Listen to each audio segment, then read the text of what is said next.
你知道纽约华尔街为什么本名叫强街吗？还有如今华尔街游客必打卡的铜牛，当初其实是艺术家为了出名私自摆放在那儿的。今天我们来走进这条只有8个街区长、11米宽，在高楼夹缝中的破街陋巷，这里便是美国的金融中心——纽约华尔街。华尔街作为美国财富的象征，世界金融市场的晴雨表，现在的华尔街一词早已超越了这条街道本身。因为纽约证券交易所、美国证券交易所、联邦储蓄银行等很多影响世界经济的金融市场和金融机构，以及华盛顿宣布就任第1任总统的联邦大厅纪念馆都在这一区域。那华尔街为什么叫强街呢？简单来说，就是17世纪这里曾是荷兰移民者占领的土地，便建设了最初完整的金融体系。那时这个城市叫新阿姆斯特丹。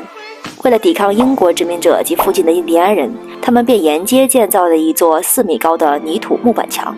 最后英国人从海上攻陷了这个城市，那面墙也随即被拆除，这里便被改名为纽约。不过英文名强街却被保留了下来，中文音译其实是美化了英文名 Wall Street 发音，称为华尔街。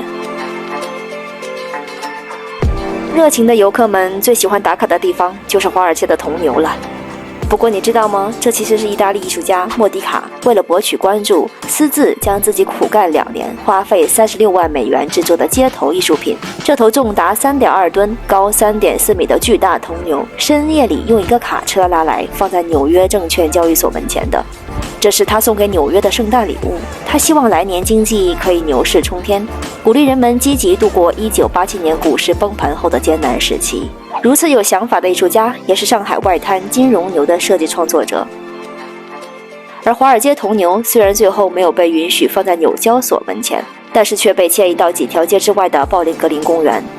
从1989年12月20日至今的整整33年里，铜牛一直是对金融乐观和繁荣的象征，也为往来的游客增添着牛气与祝福。未来有机会，你也可以来亲自摸摸这头华尔街的铜牛，借着铜牛的力量和勇气，新年里蓄势待发，永葆牛市。